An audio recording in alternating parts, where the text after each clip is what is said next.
Pisces, this is your week ahead astrology forecast from Astrology Motivation by Born Without Boundaries. Welcome everybody, my name is Michelle, and in this video we're going to go through the major planetary aspects and transits and how they relate to your natal sun and what that means for your everyday life for the week of May 10th to the 16th. When you see me looking down, it's to my notes, just so that you know. We're going to start with the really large events that are impacting everybody and how they're going to impact everybody, and then we'll whittle that down to, or we'll focus in on those things that particularly Pisces should be, all Pisces should be paying attention to, not necessarily concerned about, but paying attention to, and then I'll break everything down into the decans so that you'll know exactly how the other planets or luminaries or planetary bodies are interacting with your natal sun and how that is going to impact your life. So how do you know where your natal sun is located? Well, you don't have to. It's your natal chart, plain and simple. You don't have to have your natal chart for this reading because I will give you the equivalent dates. So as long as you have the birth date, you'll be fine. But the most accurate, of course, is to know exactly what degree your natal sun sits in Pisces. It's 0 to 29. There's a total of 39 degrees in Pisces in every zodiac sign. So what I'm going to do is I'm going to break that down into the decans. A decan is a group of 10 degrees, and there's three in every zodiac sign, because within 10 degrees the other angles are pretty much impacting your natal suns the same.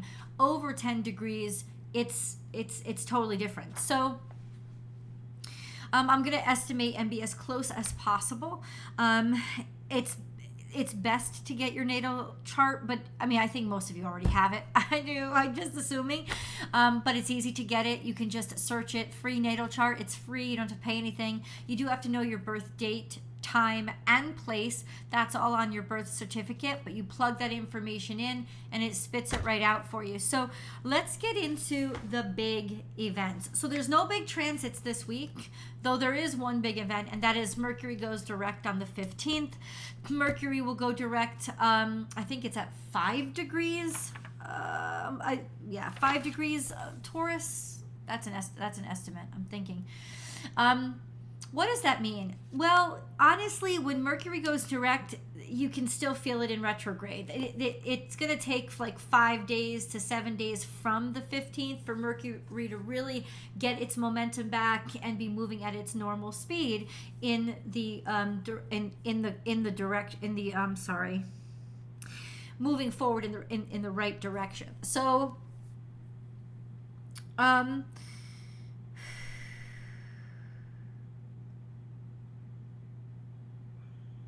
just gotta pull it together. This is just okay. So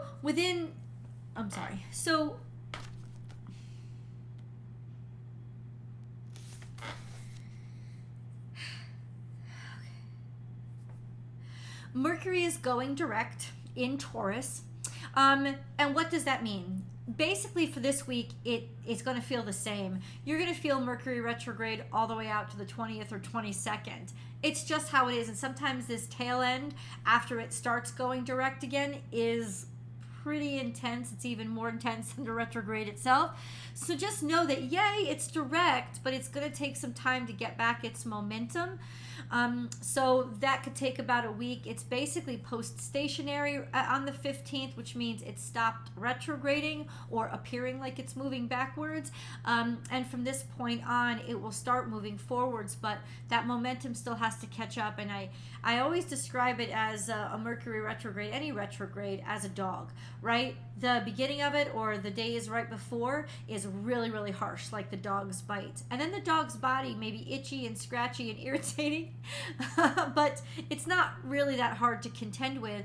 But the tail end has that wag, has that flap. It could really whip you unexpectedly because you think the bad parts are over, right? And then you get whipped by the tail. So just know that even though it goes direct on the 15th, and that's a little bit relieving because we see that the end is near, it's going to take about a week for that to actually clear, and we can start seeing Mercury in its classic momentum again. We also have a few big aspects this week. One is the grand trine between Venus and Saturn and the South Node. That is pretty much the definition of the comfort zone. The sense of, no, I like things the way they are. I like them. I'm used to them. I'm familiar with them. They're beautiful. I feel very abundant here. And I want to keep them this way.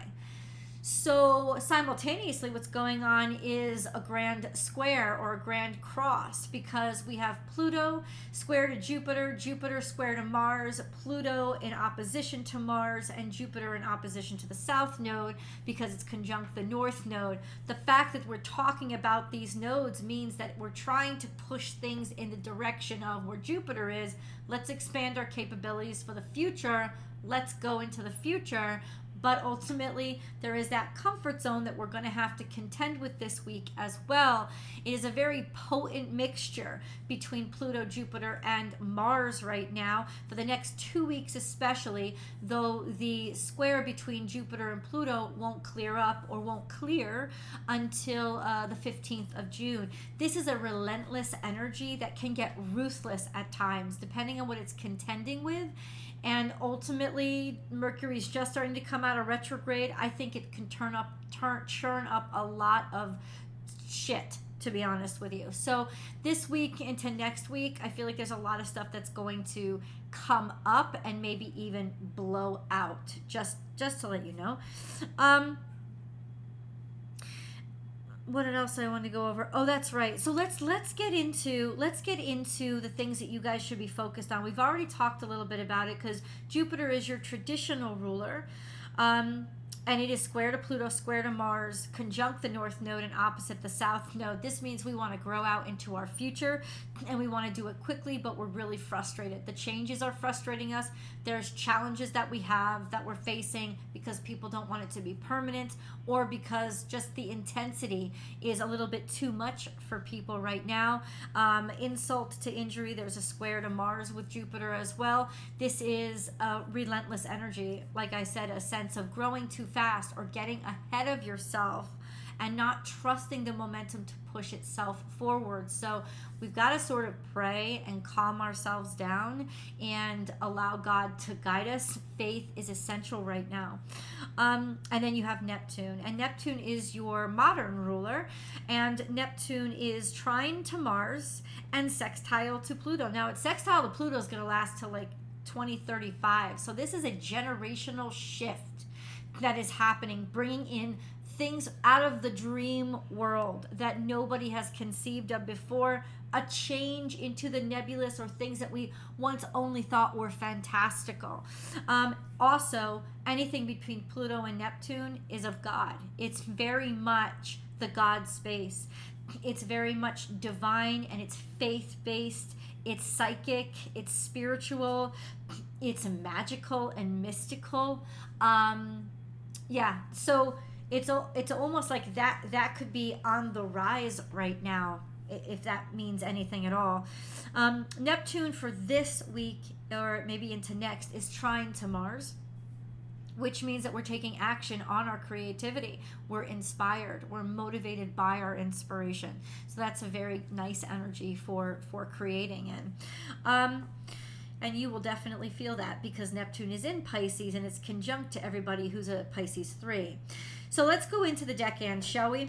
Pisces 1. This is Pisces whose birthdays are in February. So say from maybe the 19th or the 20th through maybe the 20th through the 28th of February, 29th sometimes. So it's in those last 10 days or so of Pisces, in and around. Now, Pisces, it's a little bit more, isn't it? Because it starts on the 19th. So it could be up to the 28th or the 27th. So that toggles a little bit because we do have the leap year in February. Sometimes it ends the 29th. I don't think it ever really ends the 29th. I would say up to the 28th. I think if you're a leap year baby, you're still going to be in Pisces too. But you might want to check on that just in case.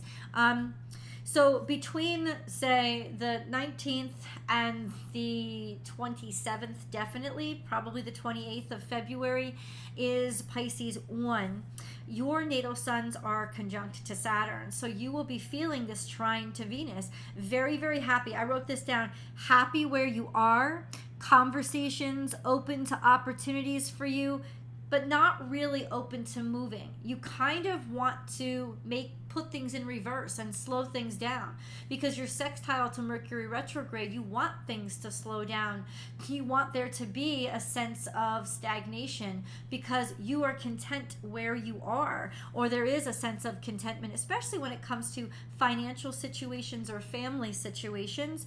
There is a quincunx to Mars, which means there's a frustrated energy when it comes to momentum, pugilistic, quick to pop off, defensive, all of those things, because there's part of you that just is happy where you are. There's a contentment here that you're not welcoming that change. You're probably feeling a lot of tension now because there's a sense of underlying push to change whether or not you like it. So just an FYI, this could cause a very frustrating week for you. But your natal suns are sextile to the north node and trine to the south node, so there's a sense of maybe you are ready to move forward.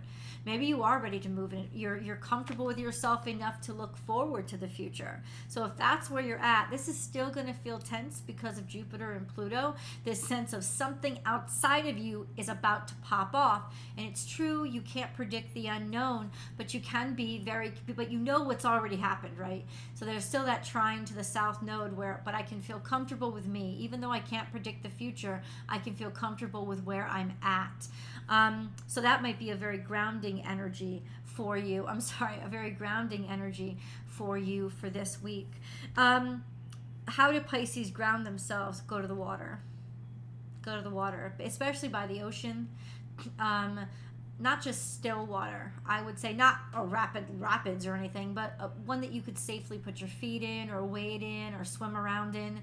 Immerse yourself in water, even in a bathtub, that's fine too. Not necessarily a shower, but something that will help you to float, maybe a float tank. This sense of just being able to be surrounded by water will ground you really nicely. Okay, Pisces 2. So for you guys, you are like March 1st through the 10th, almost like the first 10 days of March, maybe including the leap year babies. The 29th February is where you guys are at. So you guys have sort of Chiron in your blind spot, which can be irritating because there's a sense of suffering or stuff that you've been through, not knowing what to do with it, or it popping up in weird situations, but that's been long term, so I don't think you're going to really feel that impact. There is a sextile to Uranus, which is conjunct the sun now, so there's something that's made it, because the sextile to Uranus has been happening for a while.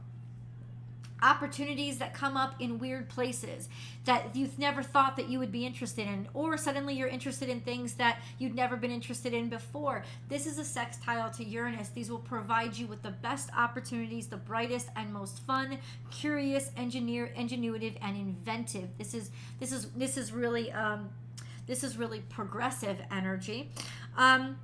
And if you were born, say, around the 9th or 10th of March, you guys in particular, your natal suns are already trine to Venus. So the trine to Venus for you guys starts this week. Trine to Venus just means that there's harmony when it comes to love or feeling loved, feeling tranquil, feeling like you're good, like you're beautiful, like you're valued. This is a wonderful time for you to change any aesthetics you want, do your hair, change the wall or the decorating. This is that time because there will be a harmony and a grace to all the decisions that you make. Also, there could be harmony when it comes to financial situations, being able to balance out the checkbook or finish up any debts or just feel really good financially right now. It's not about luck. It's about feeling like everything is safe and serene and works out. This is a good time to date. This is a good time to flirt. This is a good time for feeling beautiful and being attractive for the next week. And if you're looking to buy big ticket items, this is a good time to look and maybe start the process. Never a good time to sign anything during a Mercury retrograde, but you can get it going so that by the end of next week, it'll be a good time to really think about purchasing. Okay, I wrote down changes, strange attractions, and interests, realizations, or innovations. Those are all the things that I wrote down, but I think I summed it up pretty clearly for you guys. Let's go on to Pisces 3. So Pisces 3, it would be the last 10 days of Pisces season. Definitely Aries cusps. Your natal suns are conjunct to Neptune, which we've talked about before. Very, very creative energy. Neptune is trine to Mars for the next week and a half. So this is like taking action on your creativity, trusting it enough to be motivated to do something about it, have it drive your creativity. That's a really nice energy for you to move forward on. Your natal suns are sextile to the current sun, which means there is courage here, and there is fortitude, and there is certainty and a real connection to your purpose. So it's a great time, especially with that trine to Mars, to use this energy to push forward and to kind of allow what you've been working on to be seen, or who you are, or whatever it is that you've been trying to build, allow it to be seen. You'll have the courage to be able to do that this week, and a wonderful reception with a sextile to the sun. There are opportunities to be seen, opportunities to sort of be the star and be put in the spotlight, and kind of been having the perfect timing for you. So this could be a prosperous and progressive energy for you this week. Let me know in the comments below how you are experiencing the energy. And before you click off, be sure to give this a thumbs up and subscribe to the channel and help astrology motivation grow. And then come on over to Born Without Boundaries Tarot, where I'll have your week ahead Pisces tarot card reading. I love you guys, and I'll talk to you next week. Bye.